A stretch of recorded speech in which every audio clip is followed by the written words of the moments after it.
Doctors recommend regular exercise to manage stress. We recommend that you just watch the Bengals defense. Same result. Elevated heart rate, yelling, "I can't do this," and the occasional tears. The Justin Kinner Show, your official cardiac clinic for the Bengals. All right, everybody, we welcome you in live here. It's the Justin Kinner Show presented by Frickers. Frickers, your home for fun food, sports, and spirits. Jason Fitz, Yahoo Sports. He's going to join us coming up here just around the corner. Joe Burrow obviously getting closer and closer to making a return for the Bengals, but what does that mean for their playoff chances? We'll discuss that with Jason coming up around the corner. We'll also talk about the college football playoff rankings. No shakeup up at the top last night, and that's what I want to open up with before we get to Jason coming up here around the corner. I do want to dive into the Reds. Terry Francona was, of course, in the running for National League Manager of the Year. He came up just short, but I want to talk about the direction of the Reds with Terry Francona, because there's one the mindset I had when the Reds, were able to convince Terry Francona to come out of retirement was, well, man, you don't do that if you're planning on continuing to operate as if you're being run by David Bell. Well, I was wrong, because it's exactly what the Reds are doing. The Reds are running this organization as if they have David Bell at manager, not Terry Francona. So what the hell was the point of going to get Terry Francona? So that's kind of where I'm at as far as that's concerned. But again, the Justin Kinner Show presented by Frickers. Frickers, your home for fun food, sports, and spirits. So last night, the college football playoff rankings came out, and this is why I disagree. Every time people say, who cares about the first couple of weeks of the rankings reveal? Who cares about that, right? I get, people say that all the time. I think that they matter a lot. I think it matters a ton, because you learn about the committee. You learn about what the committee values. You learn about what the committee, how they view the college football playoff landscape. And I think that's important, because it helps you kind of analyze and figure out what your team needs to do to accomplish their ultimate goal, which is, of course, yes, to win a national championship, but to position themselves to win a national championship, they have to position themselves the best way possible when it comes to seeding in the college football playoff. So last night, the rankings come out, and it's been the same now for the last couple of weeks. In fact, the AP poll doesn't change at the top at all. Ohio State, Indiana, Texas A&M, Alabama, Georgia, same exact thing for the second straight week when the college football playoff rankings, Ohio State, Indiana, Texas A&M, Alabama, and Georgia. It all stayed the exact same. So what does that mean? Like, when you talk about what you learn from the committee, what does the committee, what is the committee telling you? Well, the committee, to me, when I sit back and I view this, the committee is telling you that they don't care about strength of schedule. They don't care about challenging yourself in the non-con. They don't care about who you play. This is obviously a very eye test heavy committee. They know Ohio State's the best team in the country, so it doesn't matter what anybody else does. They feel like they know that Indiana is better than Texas A&M, and I don't know that, but the committee's telling you that they are, because there is no reason why Indiana should still be at number 2. Texas A&M should at the very least be at number 2. Texas A&M blows out pretty much every one of their opponents. Every one of their opponents collectively is better, and it's a tougher strength of schedule than Indiana. Indiana just narrowly beat a 5-loss Penn State team, and they stay at number 2. Texas A&M goes on the road and beats a top 25 team on the road, and you just keep them at number 3. Don't even move them at all.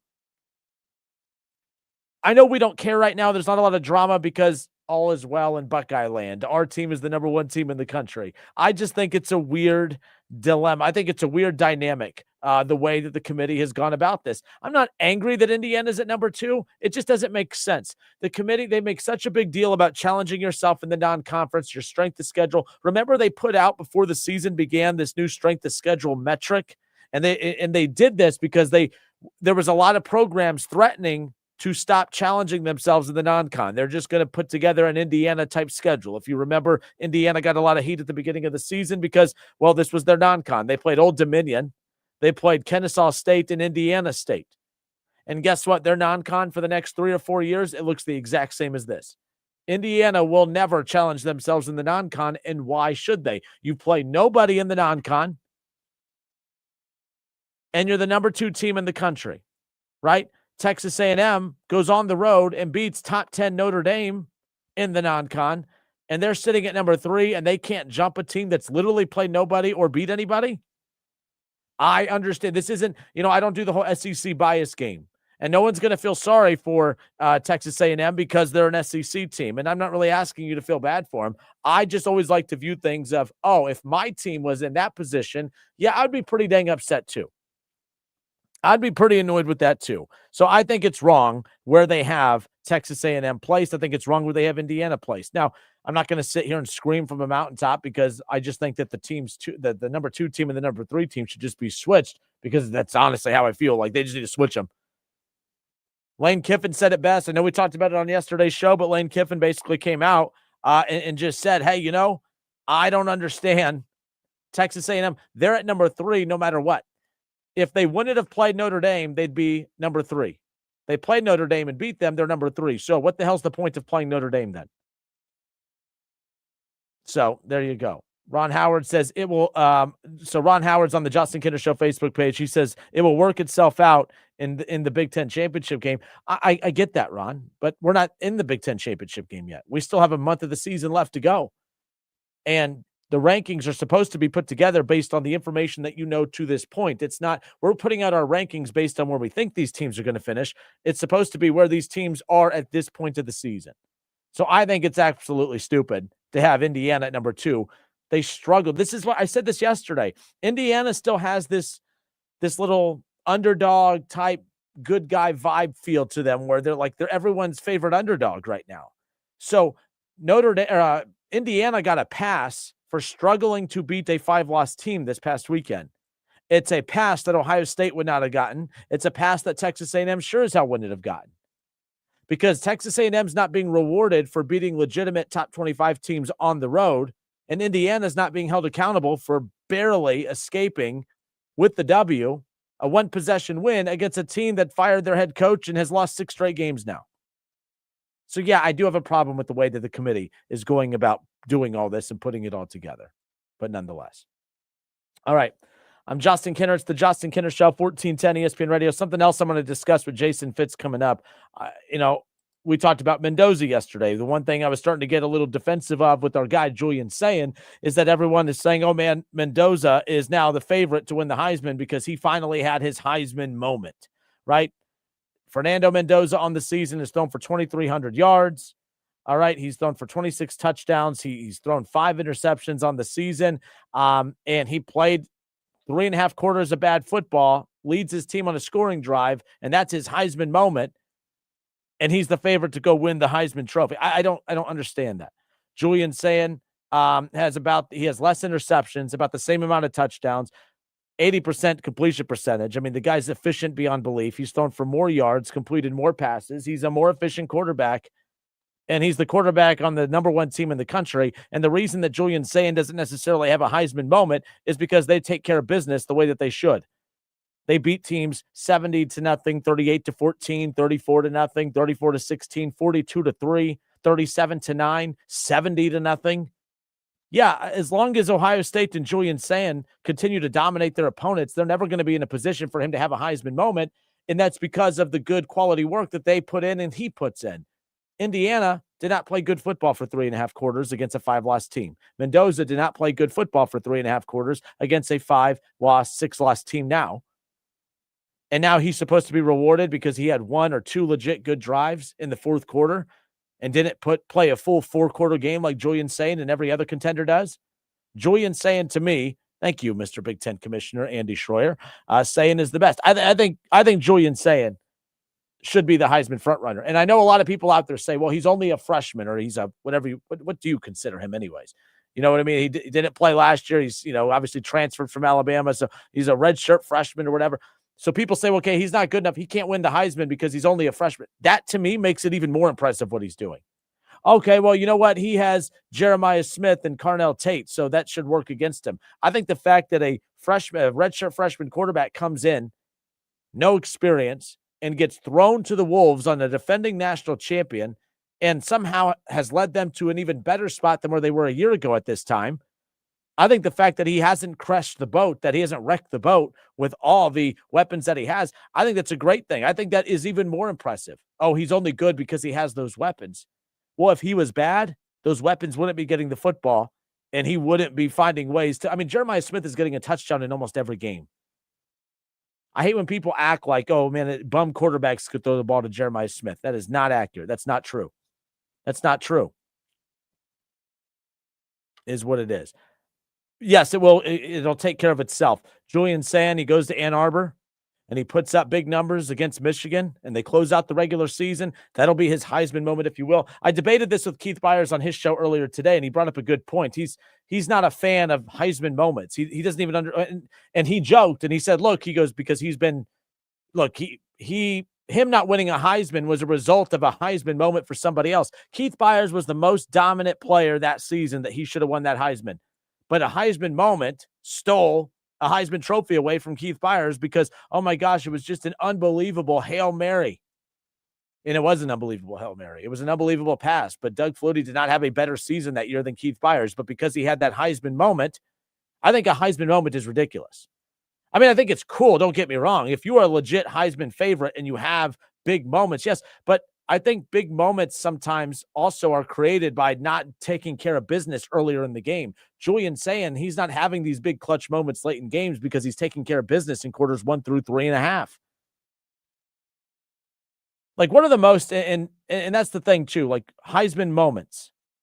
What are some of the biggest Heisman moments in college football history that you can think of? I know a guy that we all as Buckeye fans can't stand on College game day is obviously Desmond Howard. But if you go back to 1999, we all know he has that 93-yard punt return, right, against Ohio State. He does the Heisman pose in the end zone. And everyone knows that that's one of the things, because of how much that was replayed and because it was in the game, the rivalry, that springboarded Desmond Howard to go on to win that Heisman in 90, and I said 99, 91. You know, you think about Reggie Bush. Reggie Bush was so dang dominant that entire season back in 2005, and I guess he was a Heisman winner, then wasn't a Heisman winner. Now he's a Heisman winner again. But you remember that, like, he had that huge run. I think it was against Fresno. It was like that explosion. I mean, again, that was one of the biggest plays that season. But again, that was still weird. I don't even know if I can. It was such an amazing play, yes. But to me, it was hard for me to put that as a Heisman moment. But that's one of the more popular ones that keeps popping up on everybody's list when we polled everybody today. Lamar Jackson in 2016, he had that late fourth quarter 75-yard drive against Virginia that helped secure not just the win, but it helped define that season, where basically he just carried his team in every clutch moment possible throughout. That's why Lamar Jackson was a legit threat to go on to potentially win 2 Heismans, only something only one player in the history of college football has done, Ohio State's own, and Archie Griffin. So, like, these Heisman moments, I just think they're overrated. And I don't know if Fernando Mendoza had a Heisman moment this past week. You can't light a house on fire, put out your own fire, and then say, hey, look at me, I'm a hero.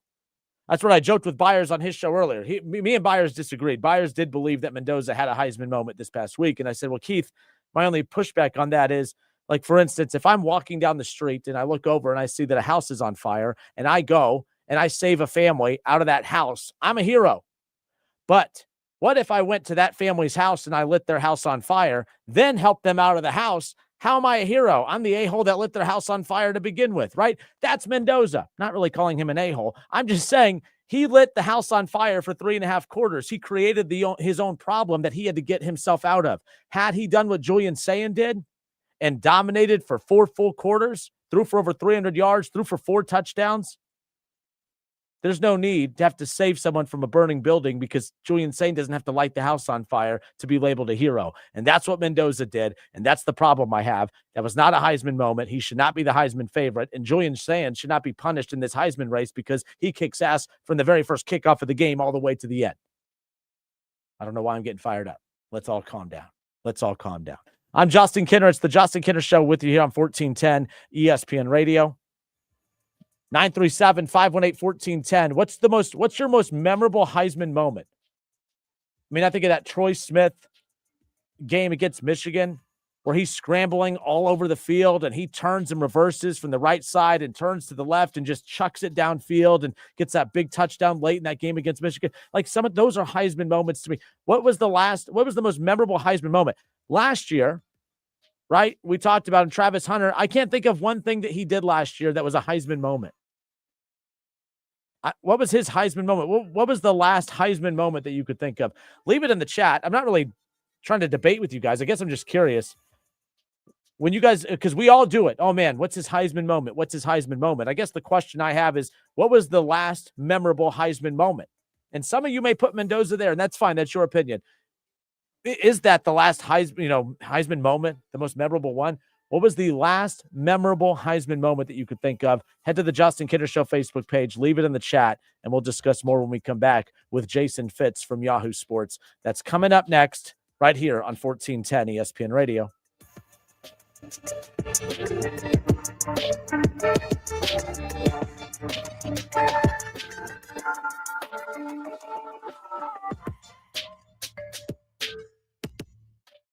family might not understand why you're still mad about a 2019 play call, but we do. 1410 ESPN Radio, where you can argue about sports without worrying about getting uninvited to Thanksgiving. ESPN 1410 Wing AM weather.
All right, it's the Justin Kinner Show presented by Frickers. Frickers, your home for fun food, sports, and spirits. Appreciate Jay Morrison hopping on with us this week again. Does a great job covering your Cincinnati Bengals. We talked about the possible return of not the possible. We know Joe Burrow's returning, but the possibility of the earliest that we could potentially see him, which varies between Thanksgiving, varies between the Buffalo Bills. I mean, there's a lot of obviously things out there that can lead to when we could potentially see him. So we're going to continue talking Bengals. We'll talk Browns. We'll talk college football as the rankings came out, the playoff rankings.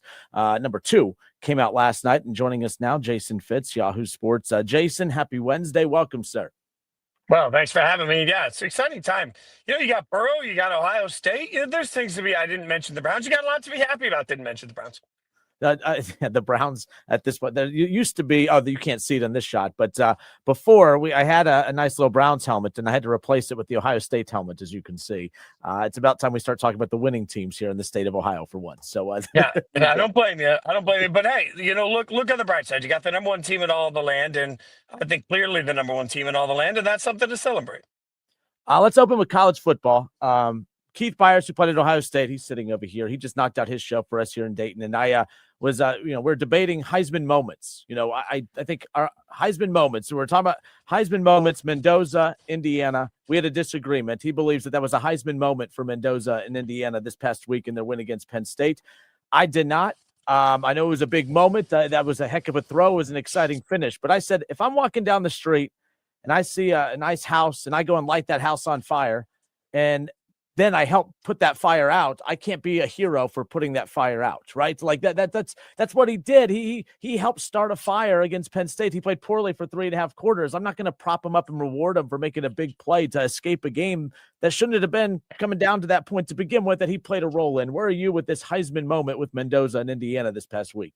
Look, you couldn't be more wrong, dude. It is a Heisman moment because it wasn't a Heisman game, but it was a Heisman moment. And I actually had one national media college football person tell me a couple of days ago, there are still a ton of people in the country that haven't even watched Indiana football. They just don't want to believe that Indiana football is good. There are a ton of fans out there that are casual fans that don't realize Penn State's having a terrible year. Didn't realize Penn State was on a losing streak. And then there's these moments where you get the entire country watching by the numbers. Everybody's just suddenly flocking to it. It's like, oh my God, Penn State's going to pull off the upset. That was genuinely an introduction for some fans across the country to Mendoza. They didn't watch the rest of the game. And this is one of the problems that we have with red zone coverage. In a red zone world, one thing that bothers me so much is you'll hear a national media guy say, oh, that quarterback looked great. And it's like, tell me you were watching red zone because you saw the 3 touchdown passes. You didn't see the rest of the game. You're right that I think Fernando Mendoza and the Indiana offense honestly had mostly a forgettable day against Penn State. But for that drive to start with the sack and then lead down the field the way it led with some of the incredible throws, including the touchdown catch, one of the best. I mean, Gus Johnson hitting puberty in the middle of the call because he was so excited. Like, that's a Heisman moment. And unfortunately, I think it's a bummer we need those. Like, you could make a good argument if you're Julian Sayin or Ty Simpson. You're looking around saying, hey, look what I'm doing. But you don't have that big, we've been tested and I needed a 2-minute drive and everybody was watching. It's a testament to Ohio State and, a bit of their schedule that they haven't been tested. But that's why you just don't have, Julian Sayin doesn't have a big Heisman moment because he didn't walk into the season with a bunch of hype. He didn't walk into the season with an already existing Heisman campaign. He walked into the season with Ryan Day brilliantly selling sort of we still have a quarterback battle. We'll see. You can't go from quarterback battle to I'm the Heisman favorite without some sort of mammoth, epic, oh my God win with an oh my God moment. And because Ohio State's been so dominant, Julian Sayin just doesn't have that yet. Yeah, and that was the exact same defense a week ago, 300 yards, 4 touchdowns. They didn't play poor enough to set up a Heisman moment opportunity. But regardless, yes, the puberty call from Gus Johnson, the call heard around the world this past weekend, that's for sure. But the rankings came out last night, and I thought, I was curious to see what the committee was going to do with Indiana just because, hey, that's a 5-loss team that they needed 4 full quarters. They didn't look great the whole time. You had Texas A&M, who's coming off of a win against another top 25 opponent on the road in Missouri. I was expecting to see a possible flip between those two. The committee stayed pat. Are you surprised that there's been no movement? There's been no drama when it comes to the layout of these rankings so far. I think it tells you that this is a stubborn committee and it's a eye test committee. We know that, right? So They already told you that they believe Texas A&M wasn't number one in week one, with even though the metrics, like we talked about, strength of record, which is an important one. How would the average top 25 do against your team? That's what strength of resume is, or record strength is now calling it for the committee. But Texas A&M is number one in the country on strength of resume. Strength of schedule, Texas A&M is higher than both Indiana and Ohio State, and remaining strength of schedule, Texas A&M is higher. And I don't think any of that matters. The committee's telling you, hey, we watch. And like, this is the great argument everybody has. Well, what has Ohio State shown you? I guess, man, you just got to watch football. And at some point you watch football, even if you're watching a group of bullies take on a group of fat fifth graders in dodgeball, you can still see who's good, right? Like, and so, yeah, has Ohio State been tested? No. Has Ohio State played against the level of opponents that Texas A&M has played this year? No. Like, Texas A&M, by the metrics, the analytics, with no leaning one way or the other, believes that Texas A&M has played a tougher schedule. And it doesn't matter, because you still watch Ohio State. You're like, I don't know. They're big, they're fast, they're strong, they're efficient. They do everything the right way. They don't make a lot of mistakes. They're not in close games. Like, Ohio State's doing everything you need them to do. So I think what the committee is showing you is that they're stubborn, right? Like, they're stubborn about certain teams just belonging and certain teams not belonging. It's going to make it a really difficult path for a team like Vandy, for example, that's number 14. I don't know if Vandy, even if they win out, can Vandy get in the college football playoff? I don't know, because this is a stubborn committee. So we've seen that in their moves. And I don't think if all three teams win out, no matter what happens getting up to conference championship week, if all three teams win out, I think it's going to stay 1, 2, 3 just the way it is. Lane Kiffin had an interesting comment. I think one of the most recent press conferences he did, he was asked about his thoughts just about the layout for the SEC, the poor victims of the SEC, right? But he said he looks at Texas A&M and he's just confused. He said, what's the point of playing Notre Dame? Because he believes that whether you play Notre Dame or not, Texas A&M is number 3. You beat Notre Dame, you're number 3. If you beat who the heck is that state, you're still at number 3. Same thing with Ohio State. If you played who was that state in week 1 or Texas in week 1, it didn't really impact anything as far as that goes. So he's basically asking, what's the point then? What is the point of challenging yourself in the non-con if these games aren't really going to have an impact? Number 1, 2, and 3. Number 2 didn't play anybody in the non-con. But you look at the top 3 teams, really those matchups didn't impact at all how the committee views these guys. I thought it was a fair question. No, he's right. And the answer is there is no point to it other than growth of the game, and it's good for the sport. Like, okay, what I would love to see is, honestly, like right now in the NFL, 14 of the 17 games are the same for every team in every division. The only games that are different are based on where you finish. So the third place team in the AFC North will play 14 of the same 17 games against first as the other teams in the division, but they'll also play other third place teams. I wish we had that in college football. And what I think would make a lot of sense is if we did a series where at the end of the year, if you finished third in the SEC, the next year you're going to play the third place team in the Big Ten, the third place team in the ACC, and the third place team in the Big 12. Like, then we get the opportunity to see some of these guys against each other, and we get a better line in the sand of like, okay, how do you compare to how does this team compare to this team? But even at that, like, some years the third place team in the Big Ten is going to be really good. And some years the third place team in the ACC this year is going to be meh, right? Like, so even at that, there's no way to get schedule conformity. So, I mean, Lane's not wrong. Like, the real answer is don't schedule anybody, beat the snot out of everybody, and take care of your division. That's going to be the answer until it bites somebody in the butt. And then it will counter back to, like, we got to play people, right? Like, I don't think there's any right answer. I think it's just people chasing information. But Lane's not wrong. If I ran a college football program, I wouldn't schedule. I'd schedule Nashville Auto Diesel College every week, other than my conference schedule. Yeah, and it just takes me back to number 2 team in the country, Indiana, and the way Kurt Cinetti put the schedule together. He got a lot of heat. Basically just, he took a shot at the SEC. That's what stirred the pot. But, basically, and you look at the Indiana schedule for the next 3 or 4 years, Penn State, people talked about them coming into the season. Their non-con is very weak for the next couple of years as well. So it is interesting seeing everyone's approach. Ohio State, though, Georgia, Alabama, they're in the Texas series right now. Do you see those series sticking? You think any of these teams kind of back out, or the egos of these programs say, hey, we're not going to be the ones that back out of this? Do you think that those series continue? I think the hard part about it is, like you mentioned, the ego of the programs. I think the money in college football is so insane. At some level, it might not be coaches, but at some level, administrators understand that giving me those cross-conference weekend opening, season opening games, they matter. They matter for the entire publicity of the sport. So That's where you got to make a decision. Would you rather have the easy wins, or do you want to be part of the most landmark opening weekend in the sport? And I'm not sure that the Alabamas of the world don't want to be part of that, right? Like there's some level of look at college basketball. I know nobody's paying attention to college basketball, but like we have the Champions Classic series that come out in the Big Ten ACC Challenge and all these different things that exist. And like, yeah, you could argue that it's kind of pointless for a lot of these schools. Why go out and play it? But then when there's a big night like next week, Madison Square Garden, you got 4 blue bloods coming in to play each other because it's good for the promotion of the sport. It's good for everybody's bottom line. Like that's the part of it that I think even if Alabama and Ohio State came in and said, we don't want to do this anymore, the TV partners in the conferences would all then sit down and say, are we sure we don't want to do this? You really want this to not be you guys? Like, I think there is a little level of what's good for the gander is good for the goose. Jason Fitz, Yahoo Sports, hanging out with us here. It's the Justin Kinner Show presented by Frickers. Onto the NFL. Joe Burrow, they activated his 21-day window here, so he's going to be back sooner rather than later. This may sound like a goofy question because Joe Burrow is better than Joe Flacco. There's no doubt about it. But it appears in talking to Bengals fans and local media here that there's like a sense of, okay, he's trying to get back and rush back ahead of schedule. Let me ask you, the Bengals, how much different are they moving forward with Joe Burrow versus Joe Flacco with the way Joe Flacco's been playing? The team hasn't been losing because of the offensive side of the ball. They've been getting everything you could imagine and more from Joe Flacco at the quarterback position. I'm not saying big whoop, he's coming back, but I kind of am. What kind of impact is Joe Burrow coming back? What impact will it have on the Bengals when you consider all the deficiencies that this team still has? I was talking to a smart former NFL defensive player the other day, and I said, hey, is Burrow going to fix the Bengals?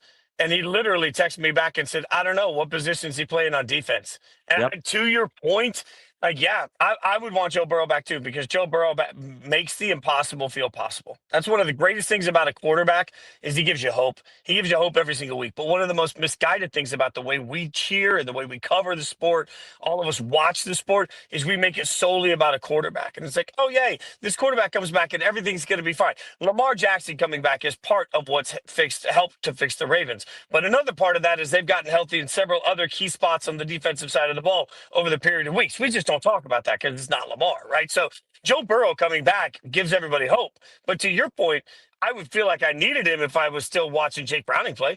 But I've watched Joe Flacco play well enough to win me football games. This is that at some point you've got to expect the defense to step up and make the key stops. And that's where this thing is broken, where this thing is wildly broken. When you score 40-plus points and you lose, don't tell me that fixing the quarterback situation is going to make it better for you. It's just not. Like, the Bengals need an entire reset on one entire side of the ball. And I remember for several years where I was sitting there screaming the Bengals need an offensive line. And every year in the draft, they would draft offensive linemen, and it just wasn't working. Some teams are bad at identifying particular positions, right? So you just throw your hands up. Well, for whatever reason, the Bengals just haven't been able to identify, develop, or coach defensive talent for how many years? And that, by the way, ain't going to change in week whatever we're in, 10, 11 at the end. Like, middle of November, you weren't suddenly seeing an awakening of your talent on the defensive side of the ball. The Bengals season's lost. Like, so great, you get Joe in, and maybe you win a couple of games. Maybe you sneak your way into the playoffs, and then you get to watch a playoff game, and that's fun. But if you watch this Bengals team and then watch, I don't know, even the way the Patriots, who I'm not sure the Patriots are a great football team, but man, watch the way they're playing right now. It's in a different universe than where the Bengals are today. And it's okay. It just means you're not fixing your problems this year, even if you want to.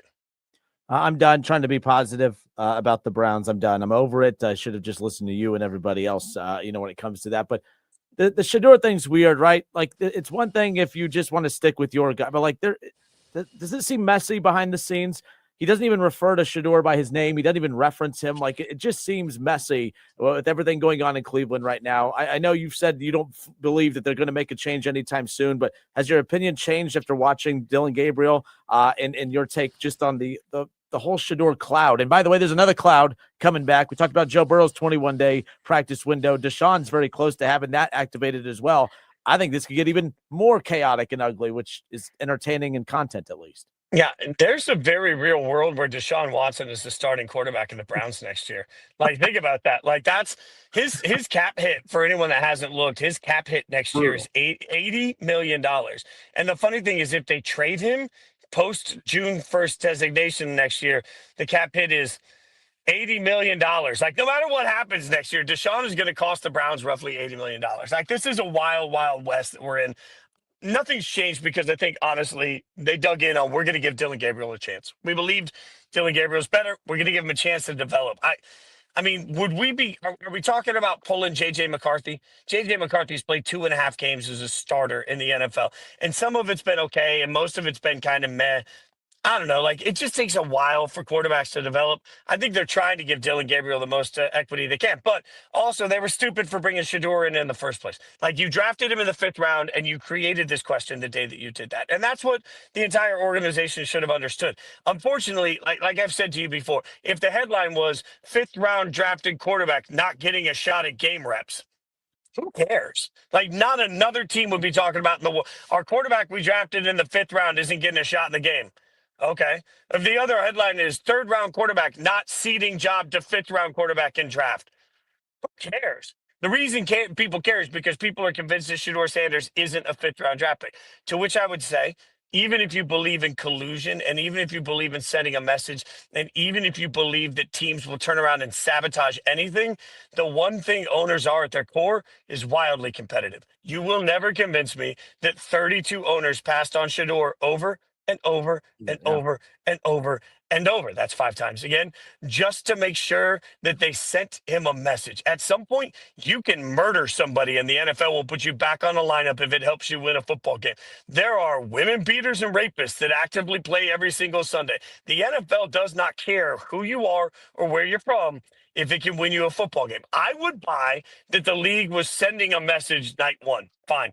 But the minute he was available in the 3rd round and people weren't taking him, as tough as this is for anybody to believe, I believe that the league was making a statement about what they think his abilities are. And part of the reason I don't think there's a press to put Shador in is that there's no empirical proof anywhere that Shador is actually worth putting in. Like, I do not believe that the 2-time coach of the year is just being stubborn and is going to get himself fired out of pure principle because he doesn't want to play Shador Sanders. I don't believe he's looking at his family saying, I know you guys want to live this life, but I'd rather uproot my entire family and make sure that over 100 people lose their jobs so I can send a message to Shador Sanders. And that's what happens when a coach gets fired. I don't buy the conspiracy theories as much as people want to stack them. Last thing before we let you go, and I'm asking this question to you to get the attention of the guy to my left. Are you a Pete Carroll fan? Are you a Pete Carroll fan right now? Oh, Pete Carroll, the legacy. I'm a huge fan and respecter of Pete Carroll, the legacy. Pete Carroll, the Raiders fan, is a disaster, right? Like, this is the worst case scenario. You signed a quarterback that was not young, and you put him with your coach that's not young. And as I've told you before, look, the last 2 people, non-political, the last 2 people elected to run the United States of America were both older than Pete Carroll. So if you can run the country, you can probably run a football team. But now, if you're being real for the Raiders, the only answer is a complete rebuild, particularly offensively. And that means probably trying to draft a quarterback if there's one in this year's draft. Do you want a 780-year-old Pete Carroll responsible for the next 3 years' development of a young quarterback? Feels really weird to me, man. So I respect the hell out of Pete Carroll, but this has been a disaster for the Raiders. I think the only solution is the inevitable. It's one and done. I think Pete walks away at the end of the year and says, hey, this we're not going to be able to get this turned around, and the Raiders do a wholesale reset. Brian Daboll, then who do you take? Brian Daboll is actually an interesting. I just don't know that Daboll. But I like Clint Kubiak a lot, the offensive coordinator in Seattle. I think he's a good coach. He's going to get a lot of run this year. For the Giants shop, somebody asked me this earlier, but like, if I was hiring in the AFC West particularly, I'd be calling Spags. Spags isn't exactly a young in himself. I think he's 65. But Steve Spagnuolo is the defense coordinator of the Kansas City Chiefs. He knows my division in and out. He knows how to win around programs. He actually, when he was the head coach in St. Louis, the Rams were a disaster for a million other reasons. I'd bring in Spags, and I'd let him take over my defense as a head coach, and I'd let him hire the young, hot offensive coordinator out of college that's going to be my new quarterback guru for Fernando Mendoza when he's the inevitable starter for the Raiders next year. Yeah, that way you get that one nice drive or two in the 4th quarter after a pick and no touchdowns and 3.5. And Heisman, he wins the Heisman. That's only going to make it even worse. There's this Heisman moment every time, yeah. All right, good stuff. Jason Fitz, Yahoo Sports. Jason, you the man. I appreciate your time as always. Appreciate you, my friend. Have a great week. All right, good stuff. It's the Justin Kinner Show presented by Frickers. Frickers, your home for fun, food, sports, and spirits. We'll be right back.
That's 864-2722. Online at lanceroofing.com.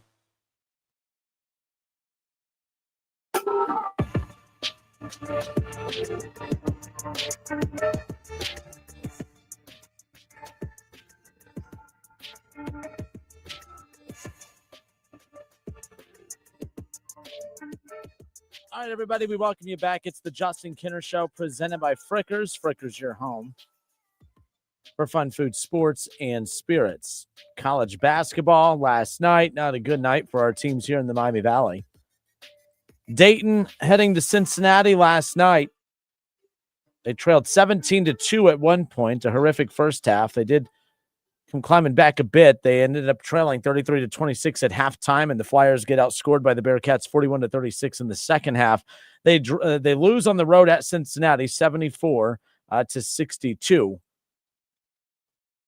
The Dayton Flyers, of course. We know, I like the non-con schedule for UD. They're going to have a chance. I think they have, Bethune-Cookman coming up or whoever. I mean, they have them. Yeah, Bethune-Cookman coming up on the 15th at UD Arena. And then they're going to be at Marquette. All right, they have Georgetown coming up here, at the end of the month. They will have Virginia at home. They have Florida State at home. But they're going to have to show some major improvement because I do know Cincinnati, they're solid, but for them to go and lose against Cincinnati with the heavy Flyer fan presence the way that they did, I don't know. This roster, I think it's a balanced roster. I think that they have a very good starting five. I just don't think they have a lot of depth, and I don't think they have a good coach. So that's just my take. I'm not changing that. I will stick to that. I will say that every single day until UD has a new coach, but that's besides the point. Wright State, they lose by 10 last night at home against Toledo. Wright State had a very good first half. They were up 39-34, and within a blink of an eye, Toledo just got hot. Toledo had Austin Parks. He's a kid from St. Mary's, Ohio. For you Flyer fans, if you remember Mark Ashman. Mark Ashman played at St. Mary's back in his day before going to UD, of course. But Austin Parks played at St. Mary's and then originally went to Ohio State. Didn't get playing time there for Chris Holtman, entered the portal, and I think the MAC is the perfect spot for him because that kid dominated yesterday. I mean, he hitting threes. He was hitting shots all over the floor. 14 points yesterday, 6 of 7 from the floor, shot 85%. I think he made the right choice to go there. But unfortunately, Wright State loses 81-71, both local teams. Not a good night. Not a good night for college basketball fans here in the Miami Valley. As far as Ohio State is concerned, look, they haven't played anyone of substance yet, but they had App State last night, 75-53, the final.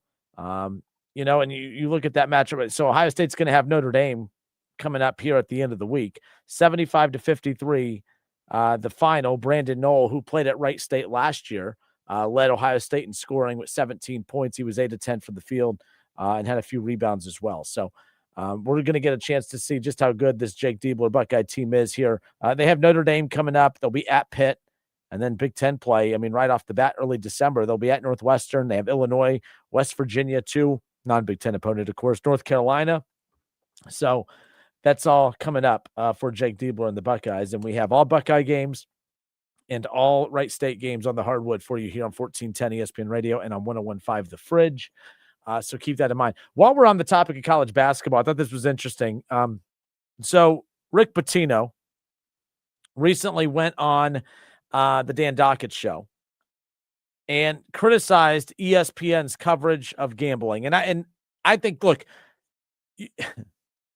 there's a lot of this sports betting investigation does stem back a good chunk. There's a couple players, including Adam Jai, who plays for Dayton, or at least is on the roster. He has not been cleared yet. But there's a handful of players going back to his time at Iona that is kind of wrapped up in this investigation that's going on with the NCAA right now. And we assume it's just the NCAA. We don't know how much higher it goes up than that. But we know Adam Jai, who transferred from Iona, is caught up in this, or at least caught up in the investigation part. It's not fair to say he's caught up in anything. They haven't been caught guilty of doing anything. Technically, they're being investigated. But I find it very rich that Rick Pitino is being as outspoken on this, because this is what I think is going on, because I think he's kind of letting everybody know the things about this that he doesn't like. It may not be Rick Pitino that's caught up in this. I don't think he had anything to do with this, but I do think it has something to do with some of his players from Iona. Very well might be Adam Jai, who's currently on the Dayton roster. Don't know his involvement. Know he's being investigated. Hopefully it's nothing. But I thought this was interesting. Rick Pitino said this on ESPN on the Dan Dockett show. He was criticizing ESPN. He goes, ESPN's on TV. They're arguing over these things happening in college athletics right now. He goes, but let's break away now for FanDuel. Let's break away for MGM. I do think it's good to let the players wager on professional sports, because I think that they're doing it now, and I'd rather them do that than getting in trouble. I think they do it through their friends with a bet on an NFL game or whatever it may be. But I don't like these prop bets at all. I don't think that's good for the game, and it tempts players' friends.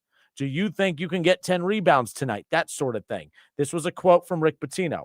I think he's basically telling you what the players that he had at Iona, including possibly Adam Jai, are being investigated for. Again, allegedly. Allegedly,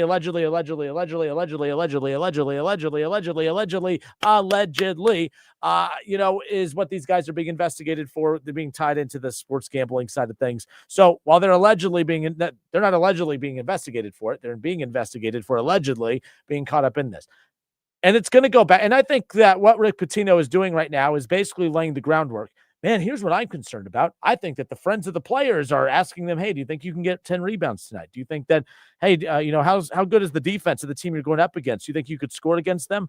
It's that type of thing. And by the way, I believe that's the case. I actually do believe that that's the case. I don't know how. It's human nature. I don't think that there's a player in college basketball out there that hasn't had a friend or a family member try this in some capacity. It's up to the player to be an adult and to put up boundaries and say, we're not going there. What I'm tired of is, and you guys know my take on this, I am so tired of people doing the whole lame ESPN. They sit there and criticize this stuff, but then they have a sponsor. They have a segment sponsored by MGM. They have a segment sponsored by FanDuel. Well, this isn't hard to figure out, people. You guys are all hypocrites.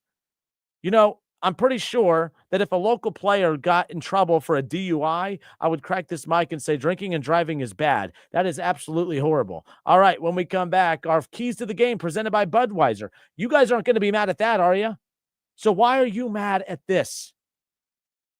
Yes, ESPN, Yahoo Sports, any network out there is going to crack the mic and say, yes, athletes should not bet on their sport. Athletes should not bet on sports if that's against the rules, and shame on them for doing it. All right, more of our FanDuel top 5, whatever, when we come back. That's the same thing.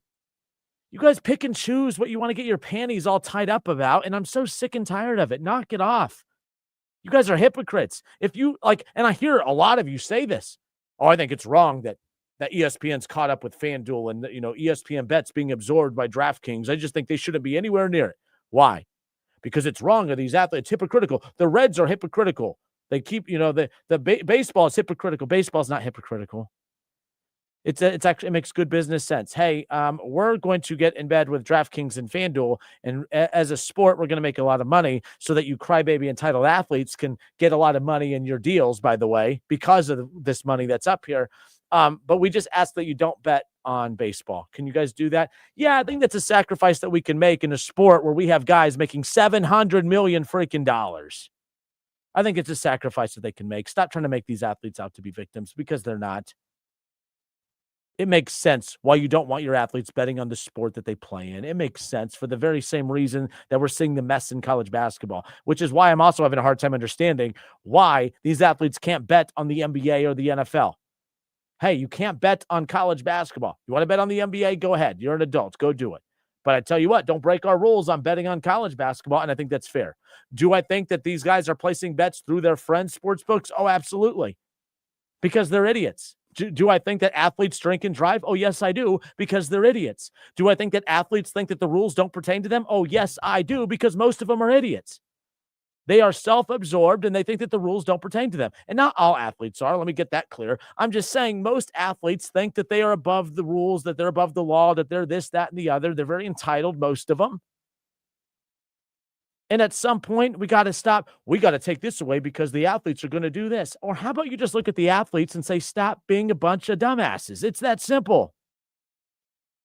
I'm this quote from Rick Pitino to me. All he is basically saying is, I think he's just putting it out there right now that he knows that he has some former players that are about to get tagged by the NCAA with this stuff. And I think he's trying to he's distancing himself from it. Hey, I think they need to get rid of these prop bets because I think what's happening is I think the friends of the players are asking this. He's basically telling you what his former players are probably getting investigated for.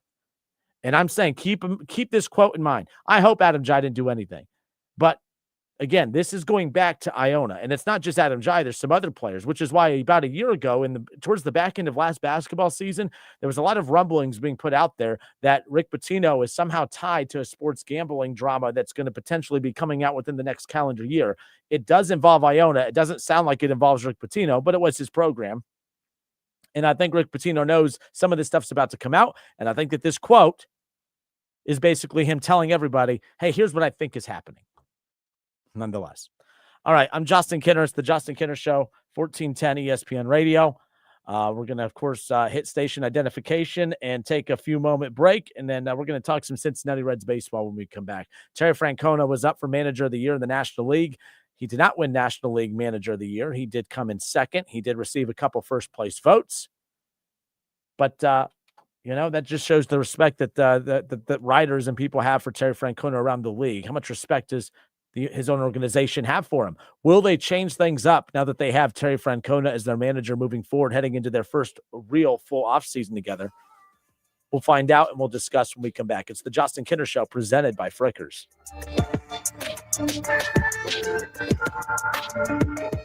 Jake's radio home for Buckeyes football.